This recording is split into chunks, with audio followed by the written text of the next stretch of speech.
Okay, if we can start with the pressure currently on data center networks. I mean, the whole digital world is exploding, so there's that. And then somebody decided that AI was going to, come along and make things even more complicated, shall we say. So just, I guess, your thoughts as to, what what networks are being expected to do at the current time. Yeah, you're dead right to mention AI. Probably is the most critical factor challenging the demands on networks. And networks are obviously somewhat under pressure anyway with the growing amount of data traffic, but AI will be an exponential change in that for sure. The growth predictions vary from fairly steep to very steep. Um, but in reality, what does it mean? I mean, essentially, we're deploying a huge number of data centers. Those are largely large data centers at the moment, as you know, either for training or for inference or whatever. GPU as a service is really one of the key driving factors in this. So companies like CoreWeave, who we're working with, are deploying GPU now globally to essentially underpin this AI revolution. And that means that with all of this demands for additional data centers, GPU compute going into data centers, the only way that that's ever going to get to the end user is with a quality high capacity network, which essentially is where Nokia comes into this.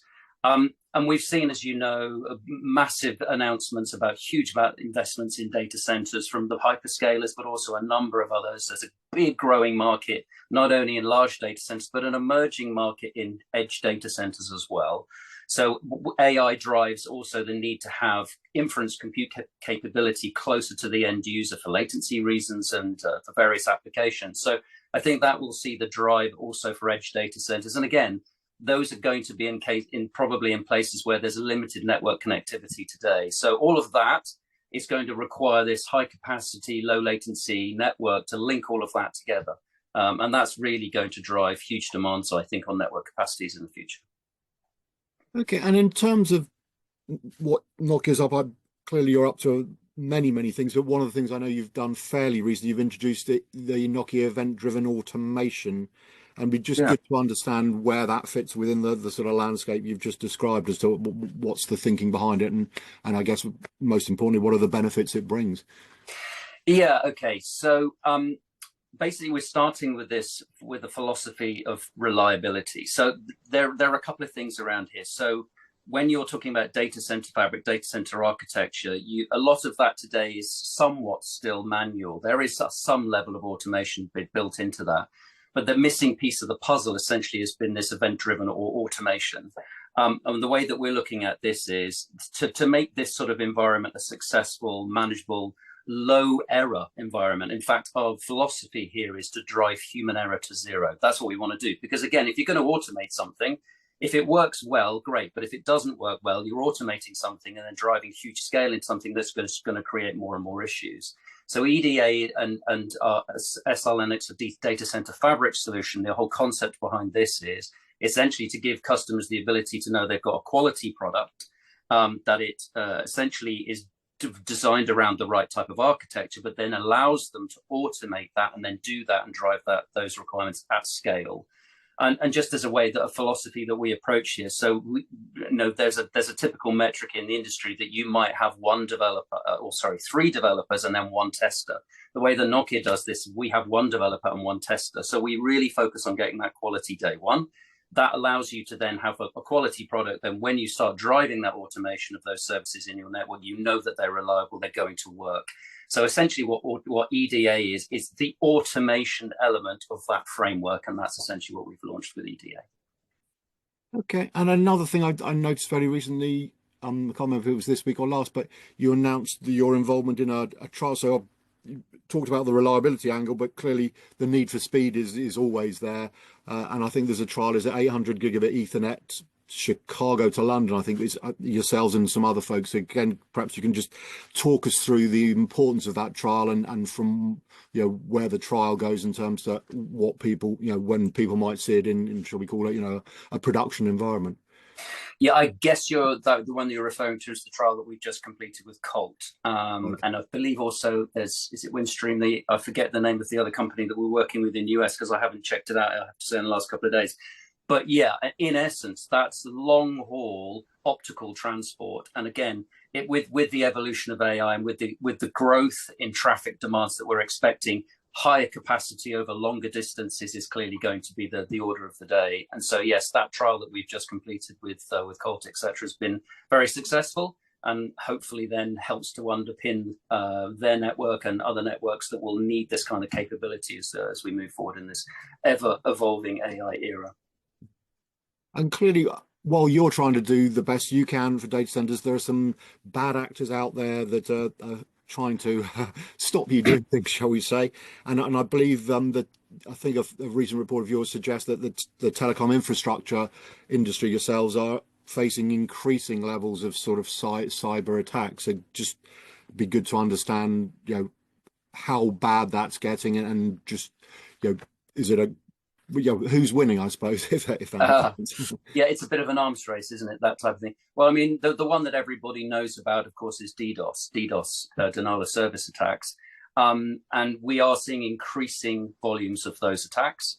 And of course, AI will unfortunately give the capability to bad actors to only go and further automate that and drive those attacks at scale. So that's a negative element of that in that sense.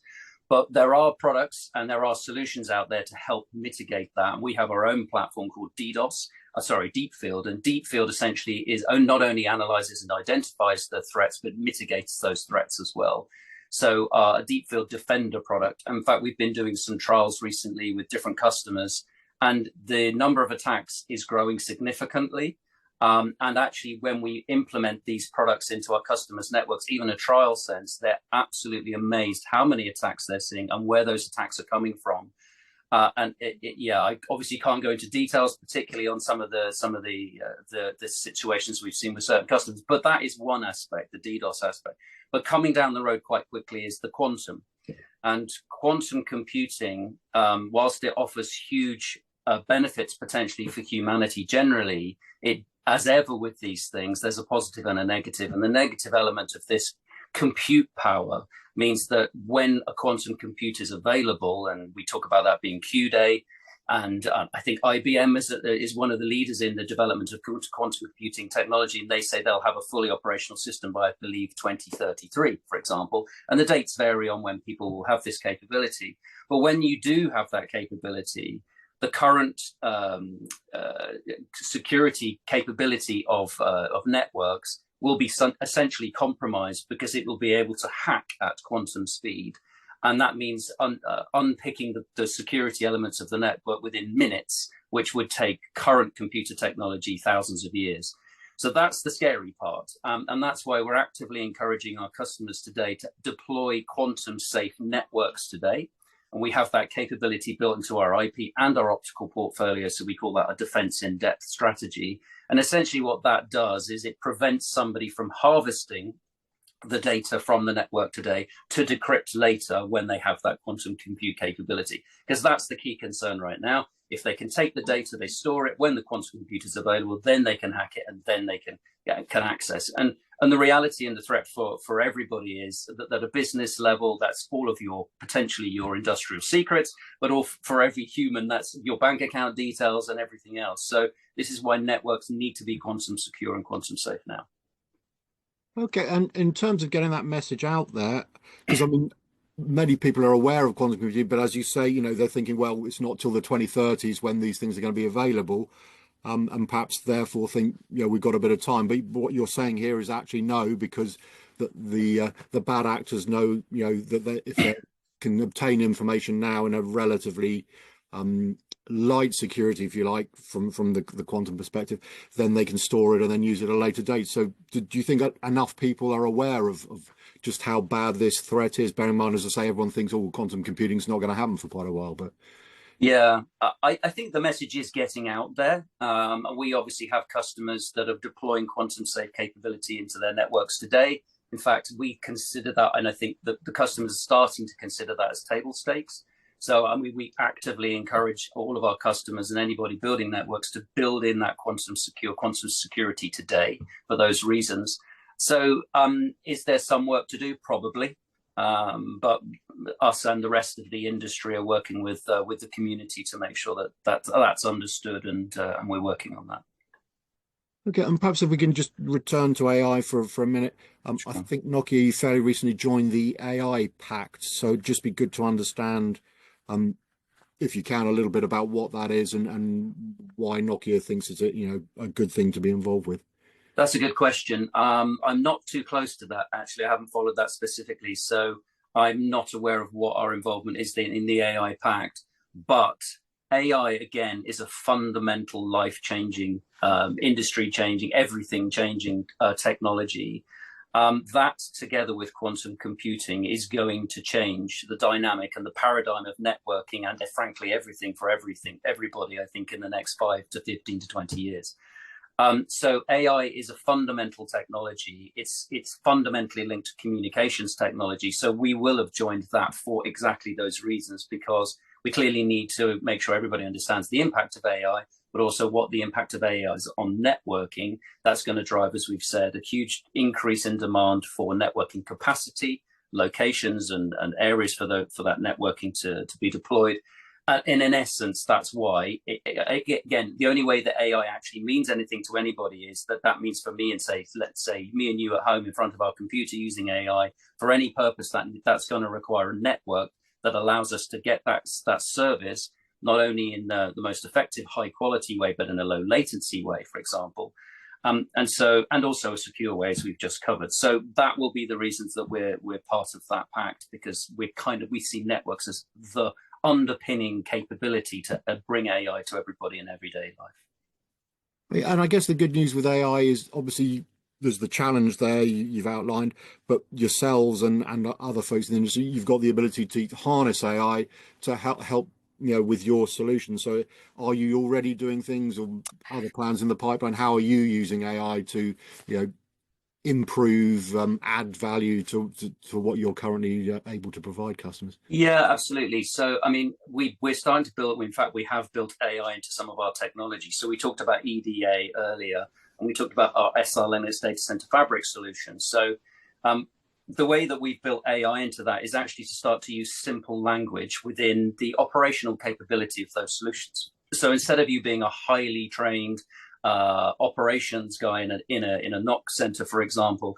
and having to program and use certain language and certain code, you can simply say, tell me how my network's performing, provision this circuit, connect me to from A to B or to C. And so you can use simple language to essentially start to provide commands into the network, into the system, which means you don't need to use complex technology or complex language or complex algorithms or programming language. You can use simple language. So that's one way that it makes it more accessible, but it also means that that it's much easier for customers to be able to maintain that with their operations staff.